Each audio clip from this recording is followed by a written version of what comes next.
My wife secretly took a job in another state without saying a word, abandoning me and our 8-year-old twins overnight. Turns out her gold-digging friends convinced her to live her best life without us. She filed for divorce thinking she was trading up. But now that reality's hit and she's alone, she realizes she made the biggest mistake of her life. The past few months have been among the most challenging of my life, and frankly, I'm at a loss for what to do. My wife Stephanie, 42, and I, 44, have been married for 10 years, together for 12. We have 8-year-old twins who I always believed were the center of both our worlds. About a year ago, my father received a devastating diagnosis, stage 3 leukemia. It came out of nowhere. One day he was playing with the children in the backyard. The next he was hospitalized, with doctors giving us little hope. The diagnosis altered everything for me. My parents have always supported me, and now it was my turn to be there for them. My mother also needed support. She was completely overwhelmed trying to care for my father while managing their home and finances. Before my father's diagnosis, Stephanie and I had discussed eventually relocating to a larger city with more career opportunities. It was something we both desired at the time, but it was always a someday plan, nothing concrete. After my dad became ill, I told Stephanie I couldn't leave, not with my father fighting for his life and my mother needing so much help. I had to be here for them. I expected her to understand. Initially, she seemed to understand. She hugged me when I broke down after particularly difficult hospital visits. She took the children when I needed to drive my parents to appointments. But as weeks turned into months, things began to shift. Stephanie started bringing up the move again. She works in marketing and felt she was stagnating in our smaller city. She began sending me job listings from other cities, talking about all the opportunities she was missing. I reminded her about my father's condition, but she suggested my father could travel to visit us, completely disregarding how ill he was becoming with each round of chemotherapy. The conversations escalated into arguments, the arguments into fights. We went from discussing calmly to yelling at each other after the children went to bed. She called me overly sensitive about my father's illness. I called her selfish for not grasping the severity of the situation. The tension in our house became unbearable. Then, last month, I returned home from taking my father to a chemo session to find Stephanie practically vibrating with excitement. She had news. She'd been offered an upper management position at a marketing firm 3 states away. The salary was nearly double what she was currently earning. I congratulated her, attempting to feign enthusiasm while my mind raced. When did she apply for this job? Why hadn't she mentioned it to me? We'd been arguing about moving, but I never imagined she'd go behind my back like this. When I asked her these questions trying to keep my voice level, she became defensive. She hadn't told me because she didn't think she'd get the job. It was a long shot. She hadn't expected to be offered the position, but she had been offered it, and she had already accepted. The argument that followed was unlike anything we had ever experienced in our marriage. Words were exchanged that couldn't be retracted. I told her she had betrayed me by making such a monumental decision without consulting me. She said I was holding her back, that she couldn't keep declining opportunities because of my family issues. My family issues, that's what my dying father had become to her, an issue. Stephanie packed a bag that night and went to stay with her parents. I spent the night staring at the ceiling, wondering if this was the end of our marriage.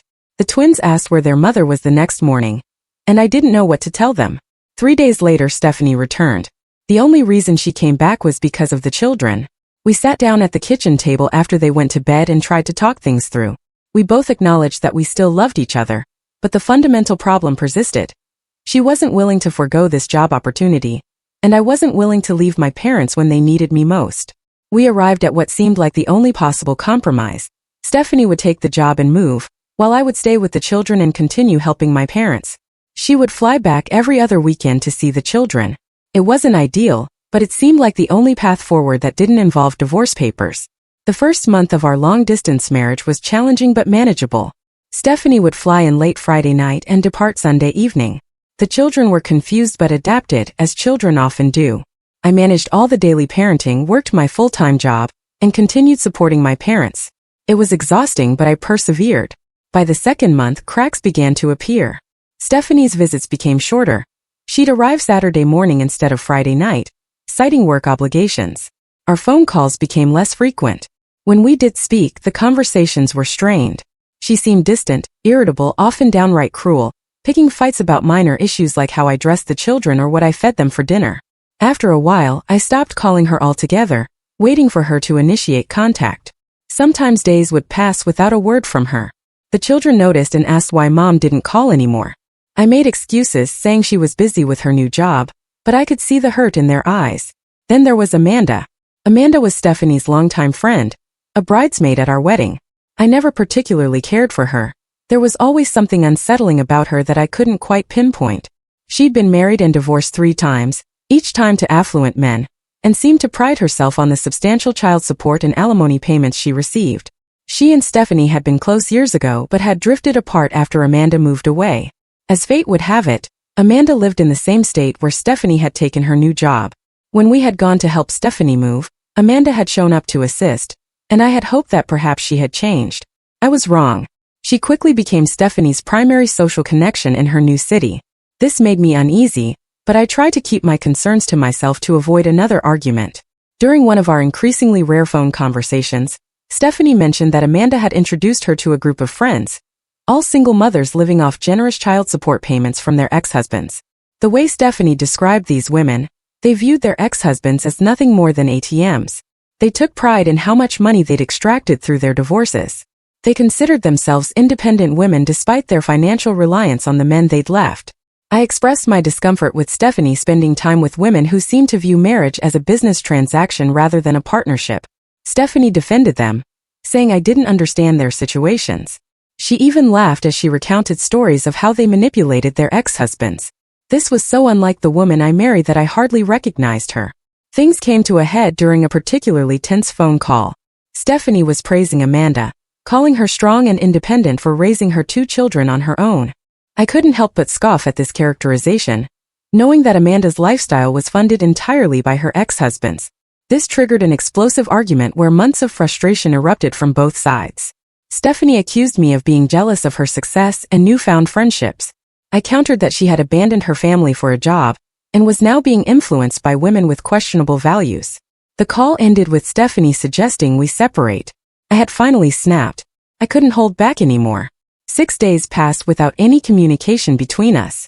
I devoted myself to caring for the children and helping my parents, trying not to dwell on the state of my marriage. Then Stephanie called to say she was coming this weekend and bringing divorce papers with her. When she arrived, part of me wanted to fight for our marriage, to remind her of the life we'd built together. But looking at her, I saw a stranger wearing my wife's face. The woman I'd fallen in love with, who had cried with me when my father was diagnosed, who had held my hand through the birth of our twins, she was gone. The divorce process was surprisingly straightforward. Our state didn't have a waiting period, and we agreed on most issues without much debate. I would keep the house, and we would have joint custody of the twins, with them living primarily with me while Stephanie continued her bi-weekly visits. We verbally agreed that when the time came to sell the house, we would split the proceeds. The papers were signed within a week. Explaining the situation to the twins was one of the hardest things I've ever done. They didn't understand why their mother had moved away, and now they couldn't grasp why their parents weren't married anymore. I did my best to assure them that both Stephanie and I still loved them very much and that would never change. I'm not sure they believed me. After the divorce, our routine remained largely the same. Stephanie would visit every other weekend, taking the children to her parents' house during her stay. Occasionally, we would all spend some time together for the sake of the kids, but mostly we avoided direct interaction. The children were confused, but gradually adjusted to transitioning between homes during her visits. I tried to focus on the positive. My father's treatment was showing promising results, the children were doing well in school despite the upheaval at home, and I was managing to keep everything together, even if just barely.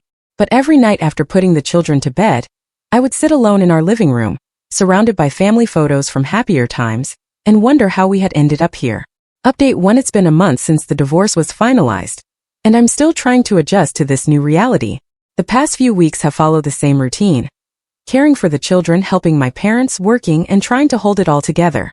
My father's last round of tests showed some improvement, which has been the one bright spot in all of this. Last night, something unexpected occurred. I was just about to go to bed when my phone rang. It was Stephanie. At first, I thought it might be about the children, but when I answered, all I heard was sobbing. She was absolutely hysterical, barely able to form coherent sentences. It took several minutes for her to calm down enough to speak. What she told me left me stunned. She said she had made the biggest mistake of her life by pushing for the divorce.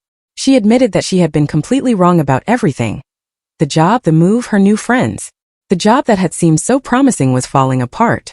The company had greatly exaggerated its financial stability during the recruitment process. They were now implementing significant pay cuts, and Stephanie was earning barely more than she had back home, despite the higher cost of living in her new city. But that wasn't what had prompted her call. Stephanie confessed that after our divorce, Amanda and her friends had encouraged her to start dating again. They set her up on blind dates and helped her create profiles on dating applications.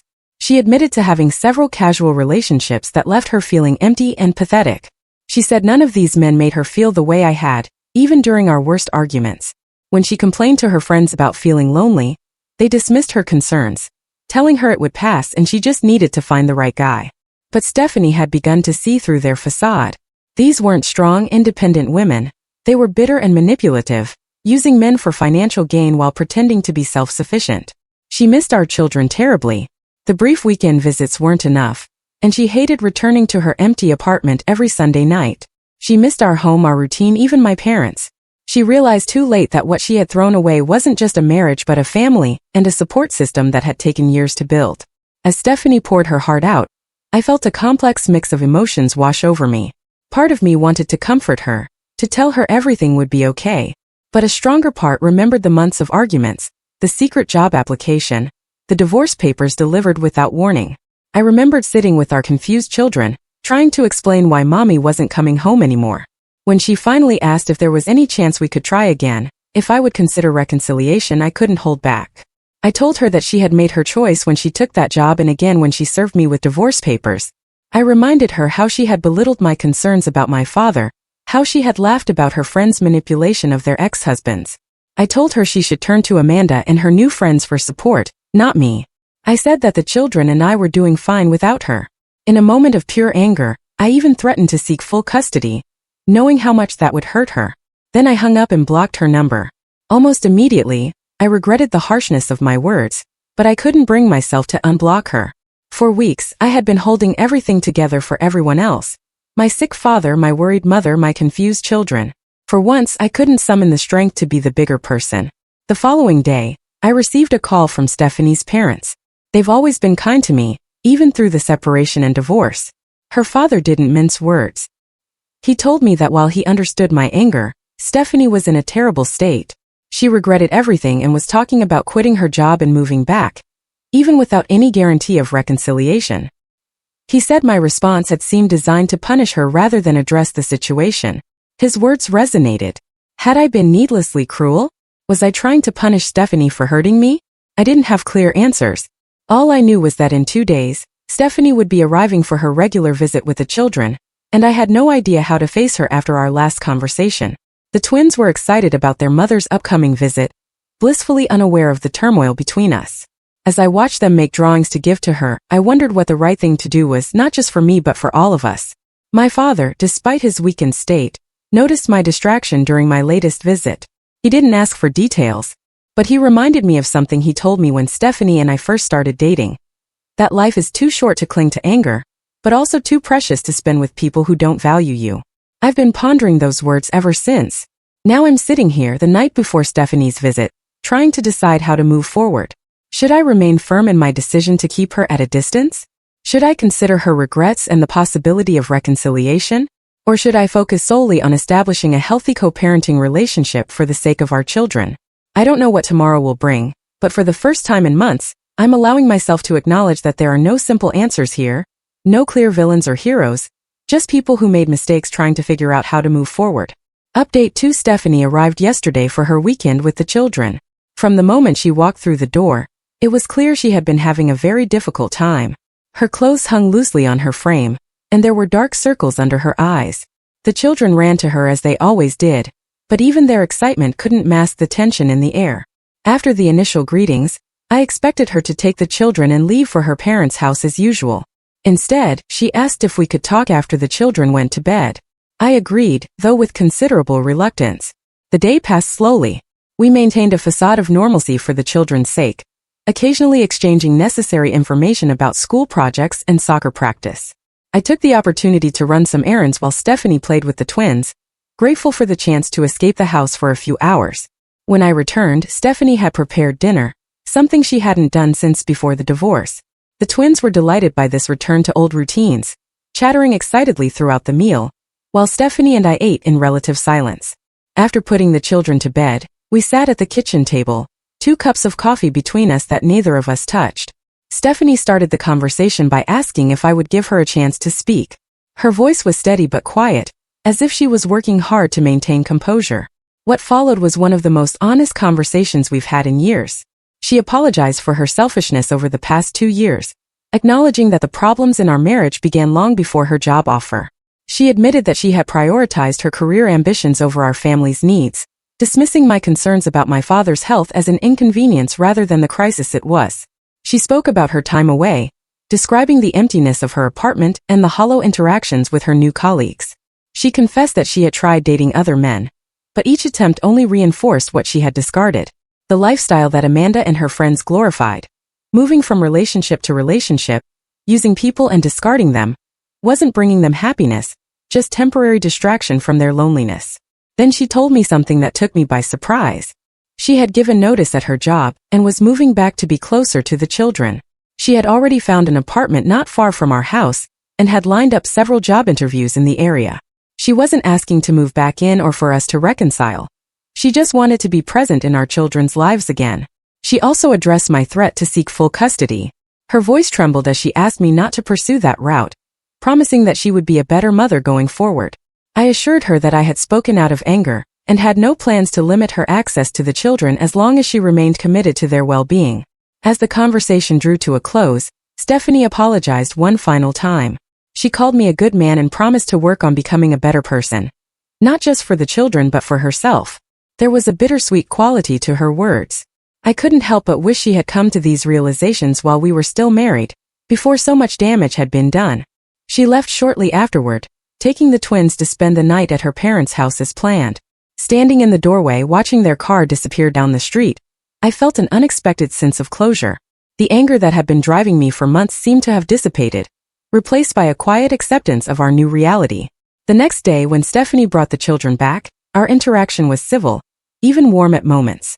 We discussed practical matters related to her move, and how we would handle the transition with the children. For the first time since our separation, I felt like we were truly putting the children first, rather than using them as pawns in our personal conflict. As she was leaving, Stephanie mentioned that she had cut ties with Amanda and the other friends who had encouraged the divorce. She wasn't blaming them for her decisions. She took full responsibility for those, but she recognized their negative influence on her thinking and priorities. It wasn't said with any drama or as a point of pride, just a matter-of-fact update about a shared acquaintance. I've spent the past few days reflecting on everything that's happened. I don't know if I'll ever be able to fully trust Stephanie again, and I'm not sure that reconciliation is the right path for us. But I do know that the anger I've been carrying has been weighing me down, affecting my health and my ability to be present for my children and my parents. My father's condition stabilized, though the doctors warned that leukemia is unpredictable. Watching him fight for his life has put many things in perspective. Life is too short for prolonged bitterness, even when the hurt is justified. For now, I'm focusing on establishing a healthy co-parenting relationship with Stephanie. The children deserve parents who can work together for their benefit, even if those parents are no longer married. It won't be easy, and there will undoubtedly be setbacks along the way, but it feels like a step in the right direction. Update 3. It's been 4 months since my last update, and much has changed in that time. Stephanie did indeed follow through on her plan to move back. She left her job, found an apartment about 15 minutes from our house, and secured a position at a local marketing firm. The salary is less than what she was making before, but the shorter commute gives her more time with the children. We've established a new custody arrangement. The twins now spend equal time with both of us, alternating weeks. The transition was smoother than I expected. The children actually seem to enjoy having 2 homes, treating it almost like an adventure rather than a disruption. They're resilient in ways I never imagined possible. Stephanie's parents and I have fully reconciled. They actually apologized for their intervention after her phone call, explaining that they had reacted out of concern for their daughter, without fully understanding the situation. They've been incredibly supportive of both of us as we navigate this new normal, often helping with childcare when work schedules conflict. As for Stephanie and me, our relationship remains civil but not what anyone would call friendly. We communicate efficiently about the children and logistical matters, but we don't share personal details or spend time together beyond what's necessary for co-parenting. There's no animosity between us anymore, just a quiet acknowledgement that our paths have diverged. My father's health has improved significantly. He's in remission, though the doctors are cautiously optimistic rather than declaring him cancer-free. He has more energy these days and has returned to many of his normal activities, including spending time with his grandchildren. Watching him bounce back has been the greatest gift in all of this. I've started making some changes in my own life as well. With more time to myself during the weeks when the children are with Stephanie, I've joined a local community group that does volunteer work. It gets me out of the house and connecting with new people, which has been refreshing after months of isolation. The house that once felt too empty without Stephanie and the children is now a space that truly belongs to me. I've rearranged furniture, painted walls, and generally made it reflect my own tastes. When the children are here, it's filled with their energy and chaos, but when they're gone, it's become a peaceful retreat rather than a reminder of what's missing. Stephanie has maintained her distance from Amanda and her other friends from the city. She mentioned once during a pickup that Amanda had reached out several times, trying to reconnect, but Stephanie had declined. It wasn't said with any drama or as a point of pride, just a matter-of-fact update about a shared acquaintance. We did have one difficult conversation about selling the house, which had been part of our verbal agreement during the divorce. After much discussion, we decided to postpone any decisions until the children are a bit older. The stability of keeping their childhood home seems more important than the financial benefits of selling right now. Looking back at the past year, it's hard to reconcile how much has changed. A marriage ended, a father nearly died, lives were uprooted and rearranged. Yet somehow all of us, myself, Stephanie, the twins, my parents, have landed in a place that works. Not perfect, not what we planned, but functional and increasingly content. I won't pretend there aren't still difficult days. Watching the twins leave for a week with their mother never gets easier. Holidays and birthdays carry a certain weight they didn't before, and sometimes late at night, I still find myself looking at old family photos, wondering about the parallel universe where things worked out differently. But those moments grow less frequent as time passes. Most days I'm focused on the present, helping with homework, attending soccer games, preparing meals, visiting my parents. The routines of daily life that once seemed shattered beyond repair have reformed into new patterns. If there's any wisdom I've gained from all this, it's that life rarely follows the path we expect, and people rarely behave exactly as we think they will, including ourselves. The best we can do is adapt, try not to carry the weight of past mistakes too heavily, and remember that there are always multiple versions of every story. For now, I'm taking it one day at a time, building a life that works for my children and me, finding moments of joy where I can, and looking forward rather than back whenever possible.